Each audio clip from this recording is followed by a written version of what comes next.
And at Wembley, later on that glorious day, the cup they wanted was the European Cup. 100,000 expectant fans packed the stands to see great football. Bobby Charlton and Kaluna exchanged Manchester United and Benfica pennants. The moment of truth in the battle for mastery of European soccer had arrived. United, playing in blue, kicked off.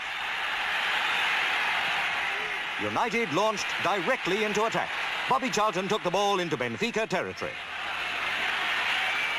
Dangerous moments as the Portuguese defence tried to clear.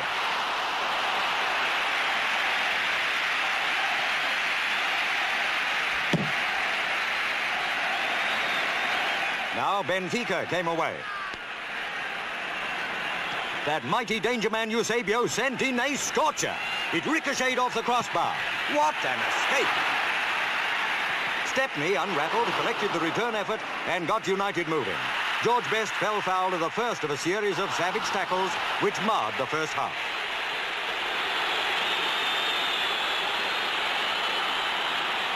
Best again with the ball.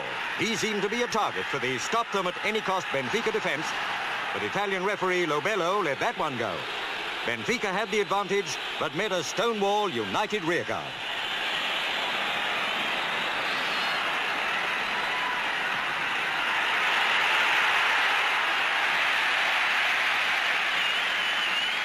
Charlton was very unhappy with the ref's decision, and the visitors too had plenty to say for themselves.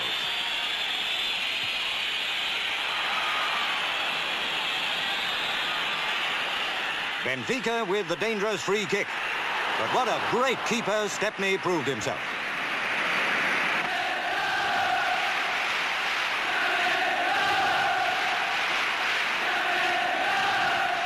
It was near the end of an unglamorous first half. No score by either side. With the eyes of the world on both teams and the hopes of every Briton behind United, the second half got underway. The Busby boys seemed fired with a new enthusiasm and stormed into the attack. United's football was full of fire. Enrique had to concede a corner to keep that one out.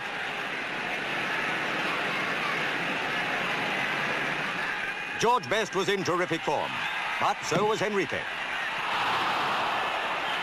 Benfica weren't going to let United run away with the match. They too showed they meant business. On the showing so far, United were proving the better side. Hard-working Best put the ball out to the left, where Sadler had been playing like a demon. The return centre was a beauty. Charlton headed it home.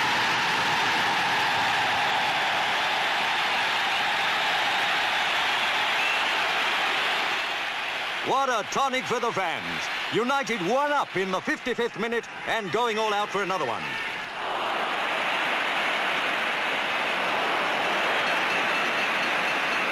The match was by no means won. Benfica pulled off a beauty through Grassa.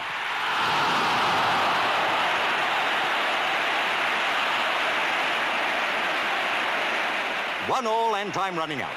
Stepney was a wonder goalkeeper to stop that rocket from the big cannon boot of Eusebio, and the great Portuguese star sportingly acknowledged it. But that wasn't it. 90 minutes up and still deadlock. The teams were weary, but the fans weren't. With an extra 30 minutes of play ahead, bumps, bruises and tired muscles ached like they'd never ached before. But a wet sponge and a magic massage worked miracles. And so on into the first half of extra time. And what a 15 minutes it was. Stepney collected and fed his forwards. Waiting to receive was mighty Best. He simply walked the ball into the net. What a goal! United in the lead. And that wasn't all. The Busby babes were raring to go. They hammered Benfica. Watch this fantastic goal.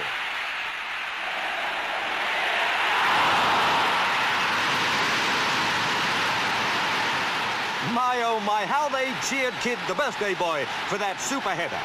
Even Stepney joined in. The Benfica fire had nearly been extinguished. But where United finished, not on your life.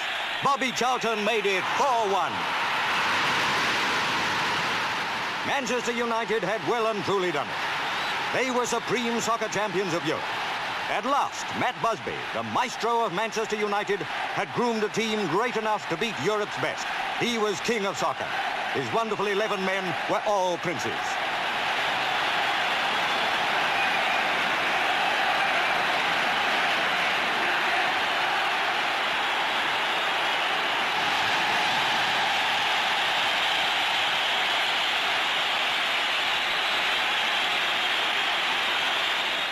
How they cheered as Bobby Charlton led his men up to receive the handsome outsized trophy. Mr. Wiebacker, President of the European Union of Football Associations, handed it over. This victory didn't belong only to Manchester United supporters. This was a win for Great Britain.